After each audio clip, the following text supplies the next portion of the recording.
Salut à toi et bienvenue, j'espère que tu vas bien. Aujourd'hui, je vais te donner 10 outils dont tout freelance a besoin.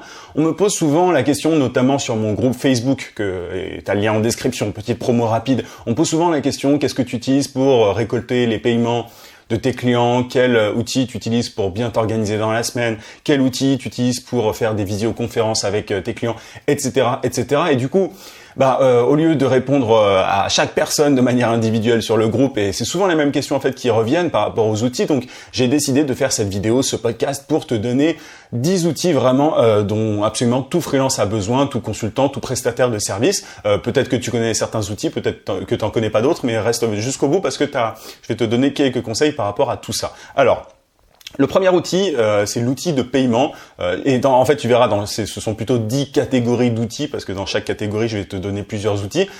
Première catégorie d'outils, les outils de paiement.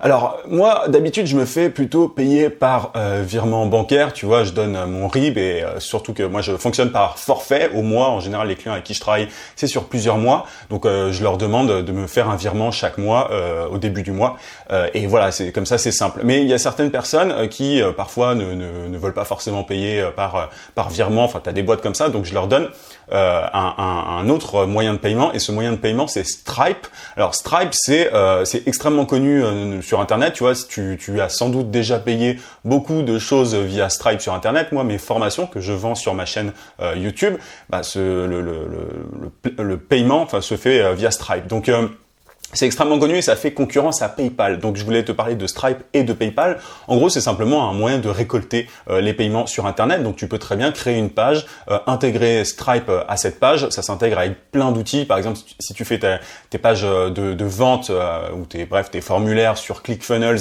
tu peux intégrer Stripe. Si tu fais même sur ton WordPress, tu peux intégrer Stripe. Bref, après il y a différents niveaux de complexité, mais Stripe est extrêmement efficace si tu veux renvoyer quelqu'un vers une page pour récolter ses paiements par carte bancaire, tu vois. Et PayPal, c'est le même fonctionnement. En gros, le truc c'est que PayPal a des frais qui sont un petit peu plus élevés que Stripe. Stripe, moi c'est pour ça que j'utilise Stripe notamment sur Internet, c'est que voilà, ils te prennent une commission qui est beaucoup moins élevée que PayPal. Donc ce sont deux concurrents, mais les deux moyens se valent et ils sont tout autant sécurisés. Mais voilà, en tout cas, si tu peux pas te faire payer par virement bancaire ou t'as pas envie, ou voilà, tu as ces deux moyens-là. Après, il faut savoir un truc, c'est que sur Stripe, tu vois, même si tu es au forfait, si tu veux un virement récurrent, tu peux totalement paramétrer ça sous Stripe et en fait faire en sorte que ton client, quand il rentre sa carte bancaire, en fait, il souscrit un abonnement. Et tu vois, tu peux mettre le prix de ton forfait au mois. Par exemple, si tu factures 2000 € par mois, tu peux faire en sorte en fait que la personne soit prélevée directement de 2000 € par mois. Tout simplement jusqu'à ce et tu peux l'arrêter absolument quand tu veux. Donc c'est extrêmement efficace, c'est extrêmement utile et tu as sans doute déjà utilisé ces moyens de paiement sur internet, mais tu peux aussi le faire pour la vente de tes services. Donc ça c'est la première grande catégorie d'outils de paiement dont je voulais te parler. La deuxième, ce sont les outils de présentation. Alors tu as sans doute déjà été amené à présenter un projet, tes services tout simplement à des clients et souvent on se prend la tête, on se demande quel outil est-ce qu'il faut que j'utilise, c'est quoi le plus beau, c'est quoi le plus machin. En fait, on va faire tout simple. Moi, je suis sur Mac. Donc j'utilise Keynote qui est l'application native en fait sur Mac pour faire comme des PowerPoint en fait. On va pas parler de PowerPoint aujourd'hui, mais tu vois c'est pareil. En gros c'est pareil, en amélioré évidemment. Mais du coup j'utilise Keynote pour faire mes slides et ce qui est génial c'est que tu as plein de templates qui sont tu vois des modèles en fait de présentation que tu peux directement télécharger sur Keynote. Tu peux aussi en télécharger plein d'autres sur internet et j'en ai utilisé certains qui parfois sont payants, parfois sont gratuits, mais j'en ai utilisé qui sont vraiment très très bien et que tu as à peine besoin de modifier. Donc c'est vraiment génial. Et si t'es pas sur Mac, t'as aussi Google Slides, tout simplement. En fait, t'as même pas besoin de te prendre la tête avec, tu vois, passe pas 10 ans à ce niveau-là pour te dire quel outil j'utilise pour présenter mes services. Google Slides si t'es pas sur Mac et sinon t'as Keynote. Et c'est vraiment ça te suffit quoi. Moi j'ai même donné des cours en école de communication, de journalisme, etc. Avec Keynote quoi. Je faisais une présentation Keynote et ça, tu vois, tous mes cours qui duraient plusieurs heures, je les faisais là-dessus. Et donc c'est extrêmement efficace si tu sais bien maîtriser ces outils. Et ils sont vraiment vraiment très très simples. Donc pas de prise de tête. C'est en tout cas les outils que je te recommande si tu as des présentations à faire et notamment des présentations clients. Troisième outil dont je voulais te parler, alors ça je l'ai peut-être déjà évoqué dans d'anciennes vidéos, mais c'est important de le rappeler, les outils graphiques, les outils de graphisme. Alors, tu vois, moi je suis pas du tout calé sur Photoshop. J'ai pris des cours de Photoshop quand j'étais à l'école et tout. Ça, j'ai jamais été bon là-dedans. Ça m'a toujours saoulé. Moi, je suis pas bon en graphisme tout simplement. Donc j'utilise Canva, l'outil qui s'appelle Canva, canva.com. En fait, c'est un outil, enfin c'est un site internet sur lequel tu peux faire des graphismes extrêmement rapidement. Si tu es graphiste, peut-être que tu détestes cet outil parce que tu te dis que ça te vole ton travail, etc. Honnêtement, c'est pas extrêmement précis, mais ça te permet, si tu as des graphismes, bref, si tu comprends ce que je veux dire, si tu as des logos, pas des logos, mais des visuels sur les réseaux sociaux, etc. à faire rapidement, ça suffit amplement. Canva.com. Sinon, si tu veux aller plus loin et sans utiliser pour autant Photoshop, tu as Pixelmator, je sais pas comment ils prononcent, mais c'est un outil qui est sur Mac. Il me semble qu'ils ont une version qui est sur compatible Windows, etc. Mais je suis pas certain. En tout cas, c'est un outil qui est en fait entre Canva et Photoshop. Donc c'est pas aussi compliqué que Photoshop, mais les possibilités, enfin tu peux te rapprocher de très près par rapport aux résultats que tu pourrais avoir sur Photoshop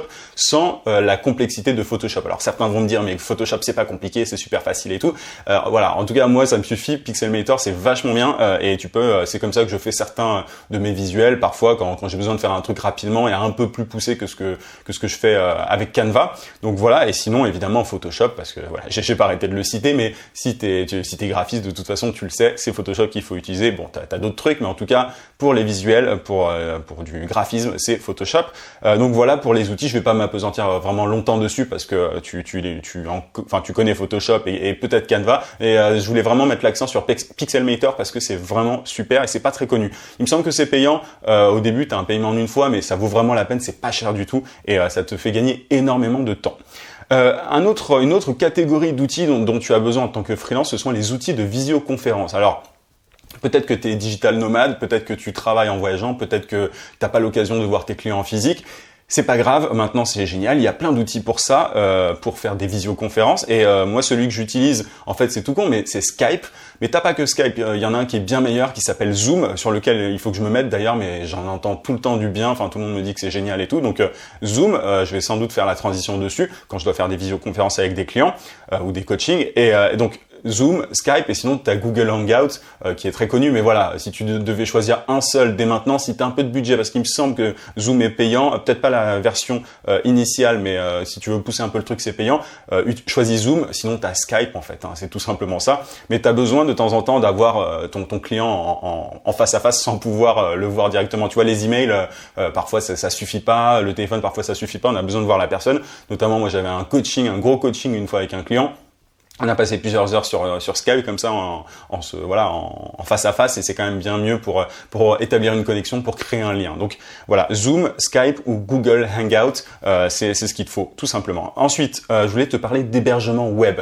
Petit conseil par rapport à ça, oublie Wix, oublie tous les sites en fait, tous les outils qui te permettent de créer des sites dont tu n'es pas propriétaire. Si tu n'as pas ton propre hébergement web, tu dépends d'une plateforme et ça, enfin, tu vois, à long terme, tu peux le regretter. Wix, tout ça, c'est pas ton site internet, tu vois. Il vaut mieux en tout cas, si tu as envie de rester freelance à long terme, il vaut mieux avoir ton propre site. Moi, je suis en train de refaire le mien. Il va bientôt être disponible. J'en parle depuis quelques temps. Mais il vaut mieux avoir ton propre hébergement web et plutôt que de dépendre des outils un peu à la con comme ça, du style Wix pour faire son propre site internet. Alors, ça coûte un peu plus cher d'avoir ton propre hébergement, ton site internet et tout. Mais c'est tellement, enfin, à terme, t'es tellement plus en sécurité que si tu dépends d'une plateforme. Donc, pour ça, si tu veux avoir ton propre hébergement web, moi je te conseille d'utiliser OVH. C'est un peu la référence, un peu tout le monde est dessus, en tout cas en France, pour créer ton site. Il y en a d'autres. Hein. Dis-moi d'ailleurs en commentaire si tu en connais d'autres bien. Mais moi OVH, j'ai toujours été chez eux sur tous les sites en fait que j'ai fait. Et du coup, enfin c'est vraiment top pour le coup. Et j'ai jamais eu de soucis. Et le service client est très réactif. Il y a une époque il l'était pas, maintenant il l'est beaucoup plus. Donc voilà, OVH si tu as besoin de créer ton site internet et tu verras créer ton WordPress, ton site en WordPress WordPress de manière très rapide grâce à des modules qu'ils incluent quand tu achètes ton hébergement web. Quand tu achètes par exemple tu vois, moi j'ai acheté yanlenen.com. Une fois que à l'époque quand j'avais acheté ça, on m'a proposé directement de créer un WordPress rapidement sans savoir coder, etc. Donc si moi je peux le faire honnêtement et que t'es pas développeur, toi aussi tu peux réussir à faire ton site internet très rapidement grâce à OVH. Voilà un peu pour l'hébergement web. Maintenant, outils de facturation, ça c'est une question qu'on me paye. Tu vois, petit lapsus, c'est une question qu'on me pose tout le temps. Moi, je fais la distinction entre outils de paiement et outils de facturation. Outils de paiement, c'est vraiment pour récolter les paiements, et outils de facturation, c'est quand tu as besoin d'une facture, notamment pour ta comptabilité. Pour ça, alors c'est rigolo, moi j'utilise le même outil depuis le tout début, c'est Freelancer App. Alors l'outil n'est vraiment pas ultra joli, c'est pas, tu vois, c'est pas le meilleur outil du monde en termes d'ergonomie et tout, mais honnêtement, ça fait le boulot, c'est ultra efficace, c'est simple, c'est gratuit. Enfin, voilà, moi, je m'embête pas. Depuis mes débuts, j'utilise Freelancer App. Et il y en a un qui est plus récent et qui est beaucoup plus joli, qui est gratuit aussi, il me semble. C'est Zervant. Je sais pas comment est-ce qu'il prononce ça, mais c'est un outil qui te permet justement, du coup, de faire tes facturations aussi très rapidement. Mais arrête de te prendre la tête avec ça. Il y a 40 milliards d'outils de facturation. Moi, je te conseille vraiment Freelancer App ou Zervant si tu veux un truc un peu plus joli. Voilà. Donc je suis évidemment, je te précise, je suis pas payé. Il y a aucun de ces outils-là qui me paye ou quoi. C'est vraiment juste en fonction de mon expérience que je te recommande ça. Voilà, en toute gratuité.